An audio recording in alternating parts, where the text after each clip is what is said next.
están 1.7 de atención. Y ya logré como 2 porque revoleo un globo blanco. ¿Vieron? Hace 5 años me paré en este escenario, en realidad en uno parecido, y hablé sobre una ananá, pero no traje la ananá.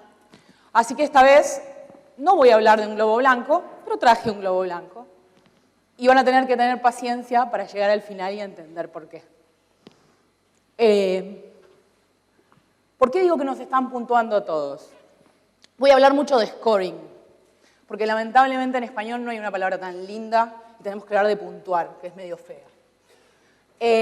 Porque en todos lados y para todo necesitan ponernos un score, necesitan ponernos puntos, necesitan clusterizarnos, necesitan, por ejemplo, pensar que cuántos puntos tenemos como pasajero de Uber, por ejemplo, y ni hablemos si son choferes, si les gustan las cerezas o no, si el otro día, por ejemplo, en Instagram les pusieron muchos me gusta, pocos, etc. Porque que los borren no quiere decir que no los vean ellos, les aviso. ¿Y por qué necesitan hacer esto? De las charlas anteriores, y sabrán además, que necesitan hacer eso para entendernos. Necesitan hacer eso para entender por qué hacemos lo que hacemos y para después accionar en nosotros. ¿Qué quiero decir con accionar? Para que hagamos clic en un ad, para que escuchemos un podcast, para que miremos un video, para que vayamos a una tienda, para que compremos online.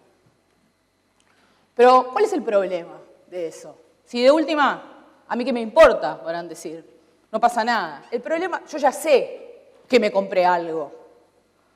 Pero el problema es que cuando vos podés manejar datos en gran volumen, cuando lográs conseguir millones y millones de datos, cuando, como decía más temprano Álvaro, podés entender cómo funcionan ciertas conductas y cuánta gente parecida a vos hay, podés aprender cosas sobre esa gente que ustedes no saben. Yo puedo saber, usando datos, qué van a hacer alguno de ustedes, porque a pesar de que lo que nosotros creemos somos bastante parecidos al resto, hay otro montón de gente que es igual a ustedes y ya hizo eso que todavía no hicieron. Y un paso más. Hasta ahora estamos hablando, y hasta ahora en el mundo del manejo de data, se habla mucho y se ha trabajado mucho en lo que es comportamiento, en lo que son clics sobre todo, en la navegación de sitios. Por allá hicimos un paso más. En todo el mundo ya se está investigando y se está trabajando y se está desarrollando cosas que tienen que ver con el estudio de la gestualidad, de la personalidad y de las emociones. Este es el modelo de la patente de Amazon, que ya está en etapa de desarrollo, esta patente tiene unos años, de la patente que desarrolló Amazon para estudiar los tonos de voz de Alexa y entender las emociones que sentís cuando estás hablando con Alexa. ¿Qué te está pasando cuando le decís a Alexa determinadas cosas? ¿Sí? Incluso entender qué te está pasando y capaz que vos no sabés qué te está pasando, ¿no? Lo mismo está pasando con las caras. Montevideo, por ejemplo, es una ciudad que está llena de cámaras.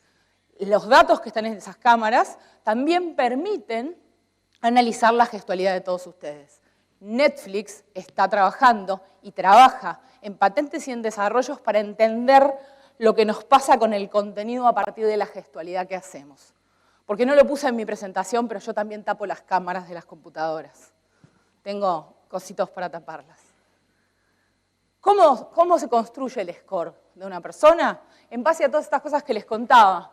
En base a los tonos de voz, a los colores de esa voz, a la manera de hablar, al uso de determinadas palabras, a la estructura ósea, a la forma de tus huesos, a la manera en la que movés la cara en la boca cuando hablás, cuando no.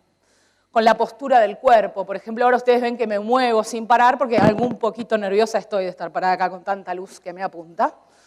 Y también con el movimiento que hacen con los ojos. ¿Cuántos de ustedes saben qué movimientos hacen con los ojos cuando miran una película de Netflix? Si cuando están emocionados abren o cierran la pupila, si cierran los párpados, si parpadean más rápido, si parpadean más lento, si se les empiezan a cerrar los ojos cuando se están durmiendo. Entonces, ¿cuál es el tema? También podemos, a partir de estas cosas, también podemos saber cosas que están buenas, que son positivas. La idea de esta charla no es hablar de que es negativo todo esto. Como decía también Álvaro hoy más temprano, en salud hay un campo alucinante para usar los datos de lo que les pasó a otros parecidos a nosotros y ayudarnos a nosotros. También para definir qué noticias te interesa ver, cuántas chances hay de que pagues un préstamo, pero ¿qué pasa si yo sé cuánto estás dispuesto a pagar por un cepillo de dientes? Esto ya se hace en empresas de retail en Estados Unidos, donde se vende cepillo de diente a precio diferencial en función de la data que yo tengo, que vos estás dispuesto a pagar el doble por tu cepillo de dientes que tu vecino de al lado, por ejemplo. Seguro que a mi papá, por ejemplo, se lo venderían bastante más barato. ¿Cuál probable es que cometas un delito? ¿Cuántas son las chances de que cometas un delito? En Estados Unidos se están usando algoritmos para entender las probabilidades. Yo me acuerdo cuando estrenó la película de Tom Cruise y me parecía una cosa que estaba, no sé, a 500 millones de kilómetros de distancia. Pero entonces, de nuevo, ¿cuál es el problema? Si yo no hago nada, si yo no voy a robar un banco, si yo no hago cosas raras, si no tengo nada para ocultar, ¿cuál es el problema? Bueno, el problema, por empezar, es si vivís en China, es un problema. En China existe lo que se llama el crédito social y es un constructo, un scoring, hecho a partir de todas estas cosas, que mezcla cuestiones del mundo físico, digamos, con cuestiones del mundo online. Y que, por ejemplo, cuenta cosas como tenés menos puntos si no pagás impuestos, tenés menos puntos si haces trampa en juegos online, si plagiás, etc. Y tener pocos puntos te saca acceso o privilegios a determinadas cosas. Para ir a ciertas universidades hay que tener X cantidad de puntos, para viajar, para un montón de otras cosas. Podés ganar puntos si donás sangre y así.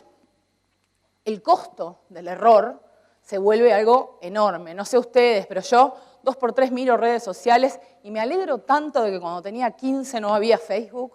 No tienen idea.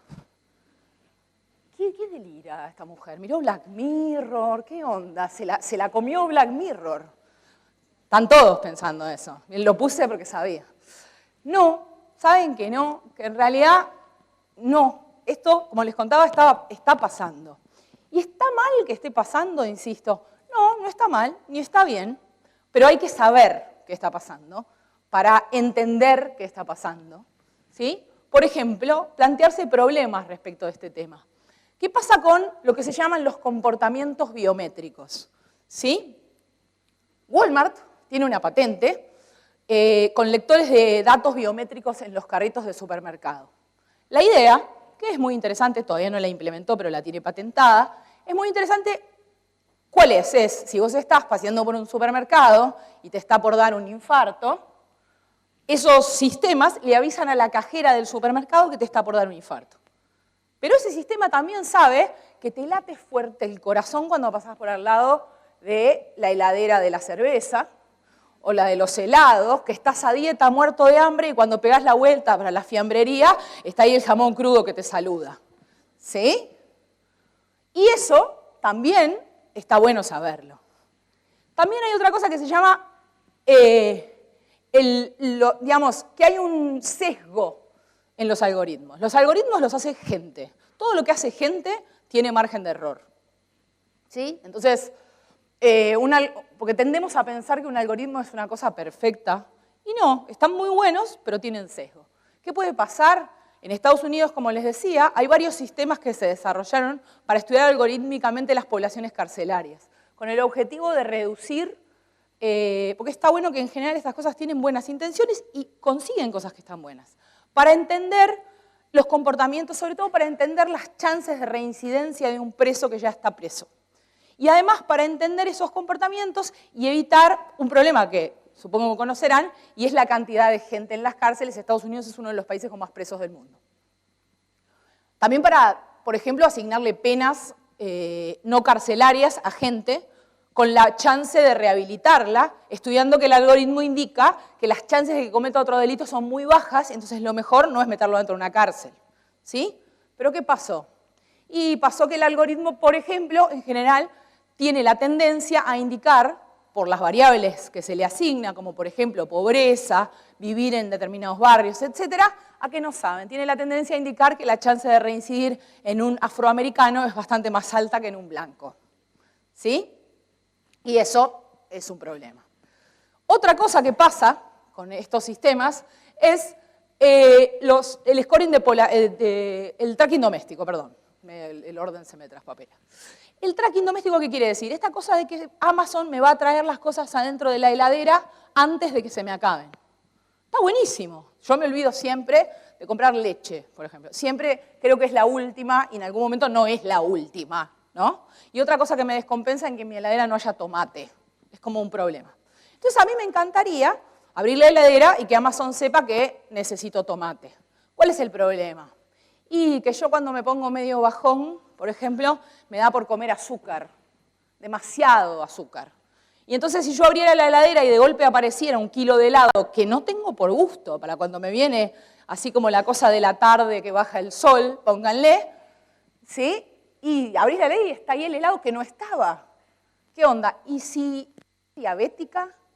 ¿Y si fuera obesa, mórbida y estuviera tratando de hacerme un bypass gástrico y el helado apareciera dentro de la heladera? ¿Qué pasaría? ¿Dónde dibujamos el límite? Y por último, lo que les decía, los